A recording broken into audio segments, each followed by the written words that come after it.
আল্লাহর হাবিব রাহমাতুল লিল আলামিনের জন্য আম্মা জান আয়েশা সুন্দর করে রুটি বানাইলেন, খাওয়াইবেন। আম্মা জান আয়েশা সিদ্দিকা রাদিয়াল্লাহু আনহা অপেক্ষায় আছেন, আসবেন। আল্লাহর হাবিব রাহমাতুল লিল আলামিন ঘরে আসলেন। আল্লাহর হাবিব ঘরের মধ্যে ঢুইকা ঘুমায়া গেলেন, আরাম করতেছিলেন। এদিক দিয়ে আম্মা জান আয়েশা সিদ্দিকা রাদিয়াল্লাহু তাআলা আনহা অপেক্ষা আছেন, আমার স্বামী কখন ঘুম থেকে উঠবেন, কখন তাকে রুটি খাওয়াবো, তারপর নিজেও আরাম করব। আল্লাহর হাবিব ঘরে আসলেন কিন্তু ঘুমায়া গেলেন। আম্মা জান আয়েশা অপেক্ষায় আছে, কখন ঘুম ভাঙবেন, অপেক্ষায় আছেন। অনেকক্ষণ পর যখন ঘুম ভাঙছে, আম্মা জান আয়েশা সিদ্দিকা আবার রুটি আনার জন্য পাতিলার কাছে গেছে, যায় দেখে একটা রুটিও নাই। আশপাশে তাকায় দেখে দরজাটা খোলা ছিল। পাশের বাড়ির একটা ছাগল আইসা, বকরি আইসা রুটিগুলো সবগুলো রুটি খায়া চলে যাচ্ছে। আম্মা জান আয়েশা সিদ্দিকা রাদিয়াল্লাহু আনহা মেজাজ গরম হয়ে গেল। এত বড় সাহস, পাশের বাড়ির বকরিটা ছাগলটা আইসা আমার রুটিগুলো খায়া ফেললো, আমি তো আমার স্বামী রাহমাতুল লিল আলামিনের জন্য বানায়াছিলাম। আম্মা জান আয়েশা সিদ্দিকা রাদিয়াল্লাহু আনহা পাশের বাড়িতে যাচ্ছিলেন ছাগলের ব্যাপারে আলাপ করতে। আল্লাহর হাবিব বাধা দিয়া কয়, আয়েশা, ছাগল বকরিটা রুটি খায় ফেলছে, এই জন্য বিচার নিয়ে যেতে হবে না। আমি পয়গম্বরকে খাওয়াইলে যেমন খুশি হইতাম, মন খুশি হইয়া তোমার জন্য দোয়া করতাম। হে আয়েশা, মনে রাখো, যদিও অন্য মাখলুক খায়া ফেলছে, বকরি খায়া ফেলছে, তারপরও আমি পয়গম্বর তোমার প্রতি সন্তুষ্ট হয়ে গেলাম। আমাকে খাওয়াইলে যেমন আমি ক্ষুধার্ত ছিলাম, যদি খাওয়ান সামনে আসে, খাবার সামনে আসে, তাহলে আমি শুকরিয়া আদায় করি, আলহামদুলিল্লাহ। আর যদি না খেয়ে থাকা লাগে, সবর করি, ধৈর্য ধারণ করি। ইন্নাল্লাহা মা'আস সাবিরিন, ইন্নাল্লাহা মা'আস সাবিরিন। ধৈর্য ধারণ করি আমি যখন খাবার থাকে না, কি করব? ধৈর্যশীলদের জন্য আল্লাহ আছেন, তো আল্লাহ তাআলা উত্তম ফয়সালা দিবেন। এজন্য আমরাও যদি কোনো জিনিস হারায় যায়, কেউ খেয়ে ফেলে, বুঝতে হবে আমার রিজিক নাই। আল্লাহর হাবিব বলতেছেন, আয়েশা, পাশের বাড়িতে যায় বিচার দেওয়ার দরকার নাই, বকরি খায়া ফেলছে তো খুশি হয়ে গেছি। আমি খাইলে যেমন খুশি হইতাম, বকরি খাওয়ার পরও আমি পয়গম্বর খুশি হয়ে গেলাম। সুবহানাল্লাহ। তাই জান্নাতের বাসিন্দাদের চরিত্র, খুলুক আজিম তথা শেষ নবী মুহাম্মদুর রাসূলুল্লাহ সাল্লাল্লাহু আলাইহি ওয়াসাল্লামের চরিত্রের মতো আল্লাহ তাকে বানায় দিবে। দুনিয়ার জমিনে সবাই চাই বিবাহ শাদী করতে। কাহারও যদি একটা বিবি থেকে চিন্তা করে, আমি আরেকটা যদি বিবাহ করতে পারতাম। দুনিয়াতে কাহারও একটা বউ, কাহারও দুইটা বউ, কাহারও তিনটা বা চারটা বউ হতে পারে। কারণ আল্লাহর হাবিব রাহমাতুল লিল আলামিন বলেন, তুমি বিবাহ করো, বিবাহ করা একটা সুন্নাত। বিবাহ করলে তাকমালুল ঈমান, তোমার ঈমান পরিপূর্ণ হয়ে যাবে। আল্লাহর হাবিবের কাছে একজন সাহাবী আসলেন, ইয়া রাসূলুল্লাহ, ইয়া হাবিবাল্লাহ, আমার তো সংসারে বড় অভাব। কয়ে বিয়ে শাদী করছো নি? কয় না। কয়ে বিয়ে করো, আল্লাহ তাআলা রিজিকের ফয়সালা করে দিবেন, রিজিক বাড়ায়া দিবেন। সাহাবী বিবাহ করলেন। কিছুদিন পর আয়েশা কয়, ইয়া রাসূলুল্লাহ, ইয়া হাবিবাল্লাহ, আপনি তো বলেছেন বিয়ে করলে রিজিক বাড়ায়া দিবেন আল্লাহ। কয় বিয়ে কয়টা করছো? কয় একটা। কয় আরেকটা করো, রিজিক আল্লাহ বাড়ায়া দিবে, রিজিকের মালিক আল্লাহ। সাহাবী আবার বিয়ে করলেন। আবার কিছুদিন পর আসলেন, কয় ইয়া রাসূলুল্লাহ, ইয়া হাবিবাল্লাহ, আমি যখন একা ছিলাম তখন যেমন অভাবে ছিলাম, এখন আমি একজন বউ, দুইজন, মোট তিনজন সদস্য, তারপরও সংসারের অভাব এখনো দূর হয় নাই। আল্লাহর নবী ডাক দিয়া কয়, আরেকটা বিয়া কর। সাহাবী আরেকটা করলেন। কিছুদিন পর আয়েশা বলেন, ইয়া রাসূলুল্লাহ, তিনজন বিবি আর আমি একজন স্বামী, এখনো সংসারের অভাব যায় নাই। আল্লাহর হাবিব বলেন, তোমাদের জন্য একসাথে 4টা বিয়ে করা আল্লাহ জায়েজ রাখছে। বিয়া শাদী খোদার হাতে, খোদার কলম লড়ে না, খোদায় যারে কলম মারে সেই কলম আর ফিরে না। যার বউটা লম্বু লম্বু লম্বু, গাছুডি নাই খোল ফাড়তে সুঙ্গাটি ডা লাগে না। বিয়া শাদী খোদার হাতে, খোদার কলম লড়ে না। বিয়া শাদী খোদার হাতে, খোদার কলম লড়ে না, খোদায় যারে কলম মারে সেই কলম আর ফিরে না। আল্লাহর নবীর সাহাবী 4টা বিয়ে করলেন, মাসনা ওয়া সুলাসা ওয়া রুবা। আল্লাহ তাআলা কোরআনেও আদেশ করেছেন তুমি বিবাহ করো।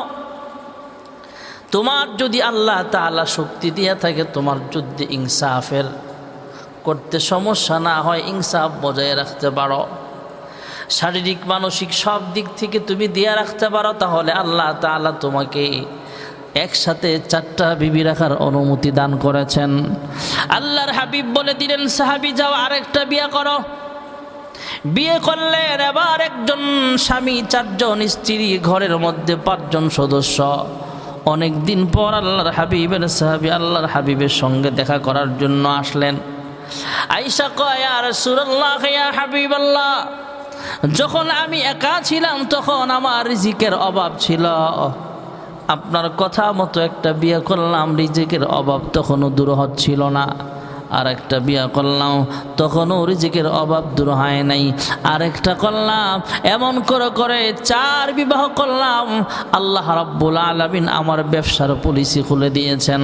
4র্থ নাম্বার বউটা এমন পড়েছে, সে একজন দর্জি, কাজ পারে, কাপড় সেলাইতে পারে, টুপি সেলাইতে পারে, গেঞ্জি সেলাইতে পারে। সেই বউ বাকি 3 বউরে আবার সেলাই কাজ শিখায়া দিছে। আমি আবার সেলসম্যান, বাজারে বাজারে মার্কেটে মার্কেটে আমি সাপ্লাই দেই কাপড় চোপড়। আর 4 বউ মিলে এরা ঘরের ভিতরে কাপড় সেলাই করে। এমনভাবে হালাল রিজিকের খাজানা আল্লাহ বুলন্দ করে দিয়েছেন। একা আমার পেট চালাইতে কষ্ট হইতো, এখন ঘরের 5 জন সদস্য আল্লাহ রিজিকের অভাব দূর করে দিয়া হালাল রিজিকের খাজানাটা আল্লাহ বুলন্দ করে দিয়েছে। যেই কথাটা বলতেছিলাম ভাইয়ারা আমার, দুনিয়াতে অনেক মানুষ আছে বিয়েই করতে পারে না, বিয়ে ছাড়াই মারা যায়, কিন্তু বিয়ে করার শখ সবার আছে। কেউ চায় একটার উপরে 2য় বিবাহ করি, 3টা করি, 4টা করি। মজার বিষয় ভাইয়ারা আমার, মোটামুটি সবাই চায় যেহেতু 4টা হালাল রাখছেন, 4টা জায়েজ রাখছেন, 4টা বিয়ে করি। এই আশা দুনিয়াতে সবার পূরণ হবে না। জান্নাতের মধ্যে আল্লাহ পূরণ করবেন। জান্নাতের মধ্যে মহান আল্লাহ রাব্বুল আলামিন এক একজন জান্নাতীকে নিম্নে 70 জন হুরের সাথে আল্লাহ বিবাহ পড়ায়া দিবে। এবার প্রশ্ন হতে পারে, হুজুর তাহলে আমার বিবির কি হবে? আপনার বিবিরে আল্লাহ রাব্বুল আলামিন সব হুরের সর্দারিনী বানায়া দিবে। সব হুর এক পাশে রাখলে যে সৌন্দর্য হবে, আপনার বউটাকে আল্লাহ এর চাইতে অনেক সুন্দর আল্লাহ বানায় দিবে। দুনিয়াতে সব আশা পূরণ হয় না, জান্নাতে পূরণ হবে। দুনিয়াতে আমরা চাই চিরদিনের জন্য বাঁচতে চাই, কিন্তু দুনিয়ার জমিনে আমাদের হায়াতটা বড় কম। কেউ 30 বছর, কেউ 20 বছর, কেউ 5 বছর, কেউ 100 বছর, কেউ 150 বছর, কেউ 1000 বছর। জান্নাতের মধ্যে এই আশাটা পূরণ হবে, খালিদিনা ফিহা আবাদা। দুনিয়ার মানুষ চিরযৌবন চায়, কিন্তু চিরযৌবন থাকে না, মানুষ বৃদ্ধ হয়ে যায়।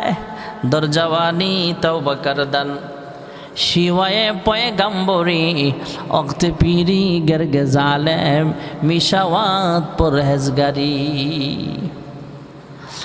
একজন বুড়া মানুষ ওয়াজ মাহফিল শেষ করে বাড়ির পথে রওনা। চৌরাস্তার মোড়ে যায়, বাড়ির দিকেও যায় না, অন্য দিকেও যায় না, শুধু ঘুরে আর ঘুরে। 2 হ্যান্ডসাম যুবক বৃদ্ধ বাবাকে জিজ্ঞেস করে, হ্যাঁ চাচা মিয়া, অনেকক্ষণ পর্যন্ত দেখলাম আপনি এখানে শুধু একবার ডাইনে যান, আরেকবার বামে যান, একবার সামনে যান, আরেকবার পিছনে যান, কি হয়েছে আপনার? এমনভাবে তালাশ করতেছেন মনে হচ্ছে মূল্যবান কোনো জিনিস আপনি হারাইছেন। কি হারাইছেন আমাদেরকে বলেন, আমরা বের করে দেব। মুরব্বী চাচা ডাক দেয়া কয়, ভাতিজা আমি এমন জিনিস হারাইছি কিয়ামত পর্যন্ত তালাশ করলেও পাওয়া যাবে না। কয় কি হারাইছেন? কয় আমি আমার যৌবনকাল আমি হারায়া ফেলেছি। মাহফিলে গিয়েছিলাম, ওয়াজ মাহফিলে উলামায়ে কেরাম বয়ান করছেন যৌবনকালের দাম আল্লাহর কাছে অনেক বেশি দামি। আমি আমার যৌবনকালটা কাটায় ফেলছি শয়তানের ধোকায় পইরা, শয়তানি করে নামাজ না পড়ে। যৌবনকালে আল্লাহর কুদরতি পায়ে সাজদা দেই নাই। যুবকেরা তোমাদেরকে আমি একটু নসিহত করতে চাই, আমি আমার যৌবনকাল হারাইছি, তোমরা তো তোমাদের যৌবনকাল এখনো বাকি আছে। চান্দে গুই বাগে মামবুস্তানে মান,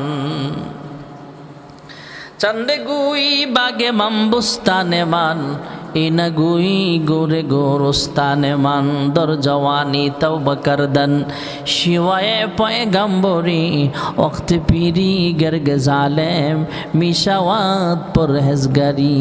একদিন তোমার যৌবন ফুরাবে, সাদের দেহে কাফন জড়াবে, সেদিন তো আর নয় বেশি দূর, সেদিন তো আর নয় বেশি দূর, মরণ তোমায় যেদিন ডাকবে, একদিন তোমার যৌবন ফুরাবে। হ্যাঁ যুবকেরা তোমরা শোনো, আমি আমার যৌবন হারাইছি, তোমরা তোমাদের যৌবন কাল থাকতে আল্লাহর ইবাদতে সময় কাটাও, কারণ যৌবন কালের দাম অনেক বেশি। দুনিয়ার মানুষ চির যৌবন চায় কিন্তু চির যৌবন থাকে না, পরকালে এই আশাটা পূর্ণ হবে। দুনিয়ার মানুষ চির সুখে থাকতে চায় কিন্তু চির সুখের বাসিন্দা হবে জান্নাতে। দুনিয়ার মানুষ সব সময় সুস্থ থাকতে চায় কিন্তু পারে না। জান্নাতের মধ্যে এই আশাটা পূরণ হবে, জান্নাতি মানুষ কোনোদিন অসুস্থ হবে না, সব সময় সুস্থতার হালতে থাকবে। তাহলে দুনিয়ার মানুষের কমন চাহিদা হলো চারটা, একটাও দুনিয়াতে পূরণ হবে না, সবগুলো জান্নাতে ইনশাআল্লাহ পূরণ হবে। দুনিয়ার মানুষ চির যৌবন চায় কিন্তু মানুষ বৃদ্ধ হয়ে যায়, চির সুখ চায় কিন্তু চিরদিন সুখে থাকতে পারে না, সব সময়ের জন্য সুস্থ থাকতে চায় কিন্তু সব সময়ের জন্য সুস্থ থাকতে পারে না। মানুষ চিরদিন বাঁচতে চায়, 1000 বছর হায়াত পাইলে আরো 1000 বছর বাঁচতে চায় কিন্তু বাঁচতে পারে না। এই আশাটা জান্নাতে পূরণ হবে, খালিদিনা ফিহা আবাদা। জান্নাতি মানুষের কোনোদিন মরণ হবে না, চিরদিনের জন্য সুখের বাসিন্দা, জান্নাতের মেহমান আল্লাহ তাদেরকে বানায় দিবে। আদ-দুনিয়া দারুল মিসাল। দুনিয়ার মানুষ চায় যে আমি একটা দামি গাড়ির মালিক হয়ে যাই, কিন্তু দামি গাড়ির মালিক হতে পারে না। পরকালে এই আশাটা পূরণ করা হবে ভাইয়েরা আমার। জান্নাতের মধ্যে আপনাকে আমাকে আল্লাহ তাআলা স্পেশাল গাড়ি দিবে। ওই গাড়ির গতি থাকবে প্রতি সেকেন্ডে 1,86,000 মাইল তথা প্রায় 3 লক্ষ কিলোমিটার প্রতি সেকেন্ডে তার গতি হবে। গাড়িও পাইলাম, বাড়িও পাইলাম, নারীও পাইলাম, তারপরও জান্নাতীদের মধ্যে অস্বস্তি থাকবে। এখন অসুস্থ না ওরা, এখনো চিরদিনের জন্য সুখী হতে পারে না। তারপরও আল্লাহ রাব্বুল আলামিন জান্নাতের বাসিন্দাদের জিজ্ঞেস করবে, হে জান্নাতীরা রে, দুনিয়ার জমিনে যা যা শুনছিলা জান্নাতের নিয়ামতের কথা সব পাইছো কিনা বলো। জান্নাতের বাসিন্দারা বলবে, আল্লাহ দুনিয়ার জমিনে জান্নাতের নাজ নিয়ামতের কথা খতিব সাহেবের জবান থেকে শুনেছিলাম, উলামায়ে কেরামদের কথায় শুনেছিলাম, বার্তায় শুনেছিলাম। নবীগণের মাধ্যমে জেনেছিলাম, জান্নাতের নিয়ামতের কথা যা যা শুনছিলাম এর চাইতে 97 গুণ আরো বেশি পেয়েছি। আল্লাহ জিজ্ঞেস করবে, হ্যাঁ জান্নাতীরা আর কিছু চাওয়ার থাকলে সেটাও চাইতে পারো, তাও দেবো আমি আল্লাহ। বলো কি চাই? তোমাদের কোনো কিছু চাওয়ার থাকলে বলতে পারো। সাধারণ মুসল্লিরা আলেমদের চেহারার দিকে তাকায় থাকবে। তখন উলামায়ে কেরামদের পক্ষ থেকে আওয়াজ আসবে, জান্নাত ও দোজখ সে ইয়া রব ক্যা করো, जन्नत और दोज़ख से या रब क्या करो, आरज़ू है मैं तुझे देखा करो, हूर गिलमन जितनी नेमत है तो सबसे बेहतर नेमत दीदार तू। जन्नते जाई या ओ जदी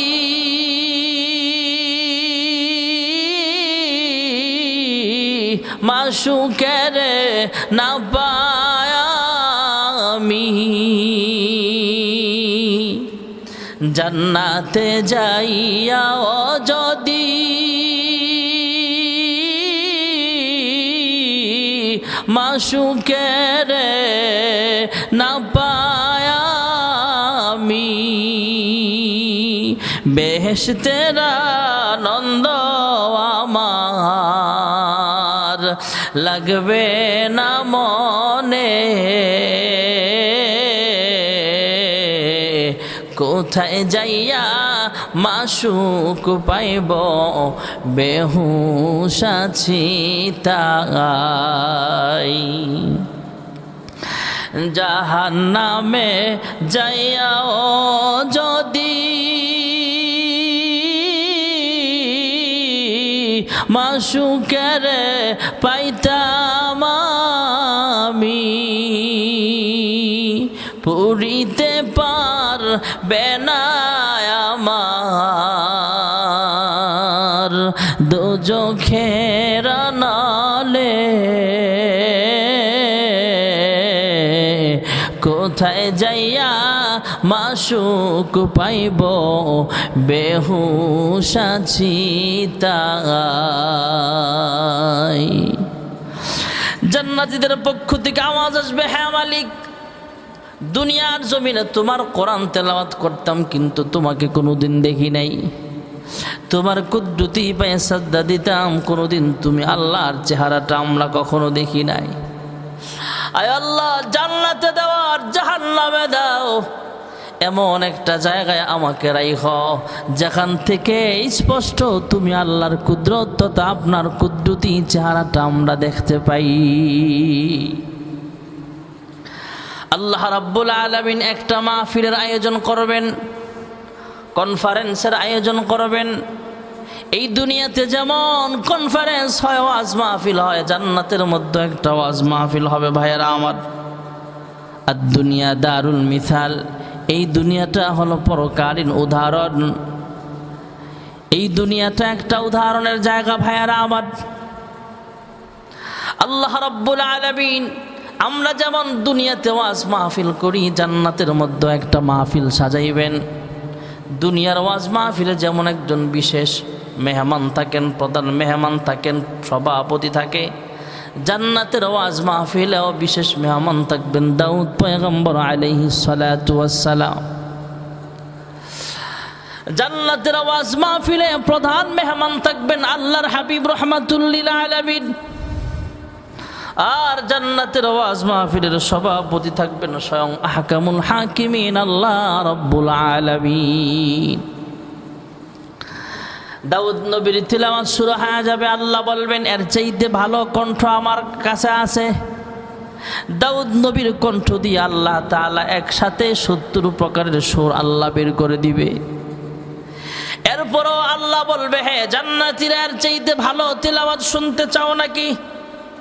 আয় আল্লাহ, এর চাইতে ভালো তেলাওয়াত আবার হয় নাকি? কয় হ্যাঁ, আমি যেই নবীর কাছে কোরআন নাজিল করেছি সেই নবীর কণ্ঠে তোমাদেরকে তিলাওয়াত শোনাইতে চাই। আল্লাহর হাবিব রাহমাতুল লিল আলামিন আল্লাহ তাআলার হুকুমে কোরআন তেলাওয়াত করবেন। আর রহমানু আল্লামাল কোরআন, আল্লাহর হাবিব সেদিন সূরা ইয়াসিন তেলাওয়াত করবেন, আর আর রহমান আল্লাহ নিজেই সেদিন তেলাওয়াত করে আমাদেরকে শোনাইবে। আল্লাহর হাবিব তেলাওয়াত করবেন, দাউদ নবী তেলাওয়াত করবেন, এবার সভাপতির আসন অলঙ্কৃত করবেন আল্লাহ নিজেই, সুবহানাল্লাহ।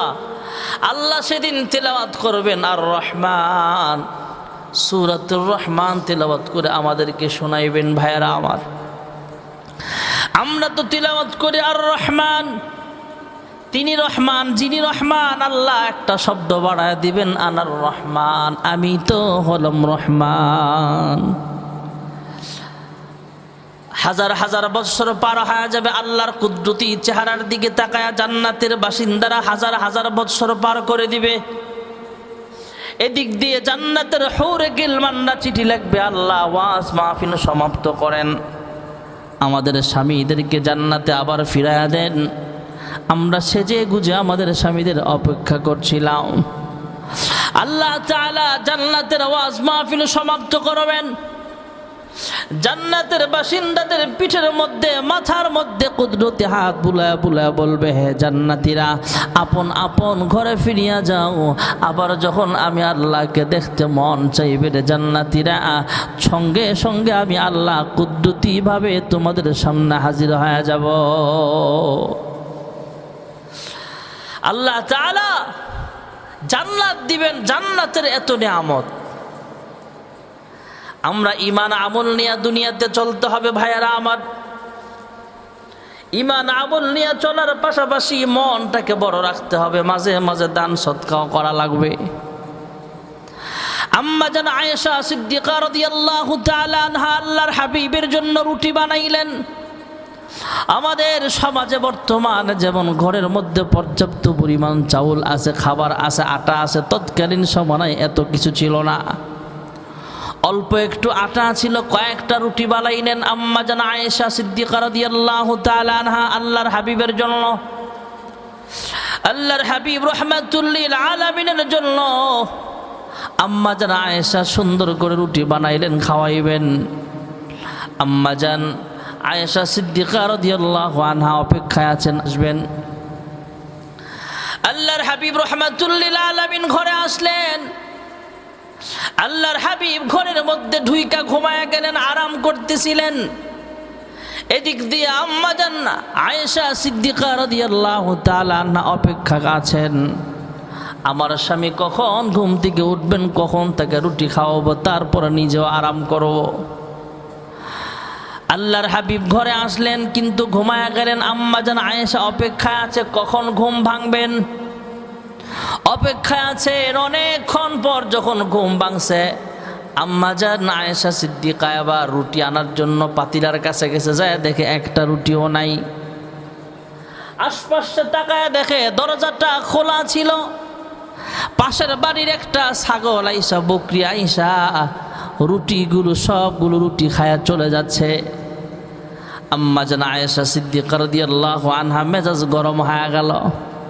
এত বড় সাহস, পাশের বাড়ির বকরিটা, ছাগলটা আইসা আমার রুটিগুলো খায়া ফেললো, আমি তো আমার স্বামী রাহমাতুল লিল আলামিনের জন্য বানায়াছিলাম।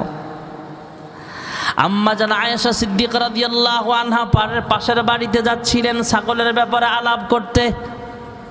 আল্লাহর হাবিব বাধা দিয়া কয়, আয়েশা, ছাগল বকরিটা রুটি খায় ফেলছে, এই জন্য বিচার নিয়ে যেতে হবে না। আমি পয়গম্বরকে খাওয়াইলে যেমন খুশি হইতাম, মন খুশি হয়ে তোমার জন্য দোয়া করতাম। হে আয়েশা, মনে রাখো, যদিও অন্য মাখলুক খায়া ফেলছে, বকরি খায়া ফেলছে, তারপরও আমি পয়গম্বর তোমার প্রতি সন্তুষ্ট হয়ে গেলাম। আমাকে খাওয়াইলে যেমন আমি ক্ষুধার্ত ছিলাম, যদি খাওয়ান সামনে আসে, খাবার সামনে আসে, তাহলে আমি শুকরিয়া আদায় করি, আলহামদুলিল্লাহ। আর যদি না খেয়ে থাকা লাগে, সবর করি, ধৈর্য ধারণ করি। ইন্নাল্লাহা মা'আস সাবিরিন, ইন্নাল্লাহা মা'আস সাবিরিন। ধৈর্য ধারণ করি আমি। যখন খাবার থাকে না, কি করব? ধৈর্যশীলদের জন্য আল্লাহ আছেন, তো আল্লাহ তাআলা উত্তম ফয়সালা দিবেন। এজন্য আমরাও যদি কোনো জিনিস হারায় যায়, কেউ খেয়ে ফেলে, বুঝতে হবে আমার রিজিক নাই, আল্লাহর হাবিব বলতেছেন, আয়েশা পাশের বাড়িতে যায় বিচার দেওয়ার দরকার নাই, বকরি খায়া ফেলছে তো খুশি হয়ে গেছি। আমি খাইলে যেমন খুশি হইতাম, বকরি খাওয়ার পরও আমি পয়গাম্বর খুশি হয়ে গেলাম। সুবহানাল্লাহ। এই জন্যে ভাইয়ারা আমার, বেশি বেশি নেক আমল করা, দান সদকা করা, ধৈর্য ধারণ করা। ইন্নাল্লাযীনা আমানু ওয়া আমিলুস সালিহাতি কানাত লাহুম জান্নাতুল ফিরদাউসি নুজুলা। নিশ্চয়ই যারা ঈমান আনবে, নেক আমল করবে, আল্লাহ তাদেরকে জান্নাতুল ফিরদাউসের মেহমান বানায় দিবে। আল্লাহ তাআলা আমাদের সকলকে ঈমান আমল মজবুত করে কবরে যাওয়ার তৌফিক দান করুন। আমিন। ওয়া আখিরু দাওয়ানা আলহামদুলিল্লাহি রাব্বিল আলামিন।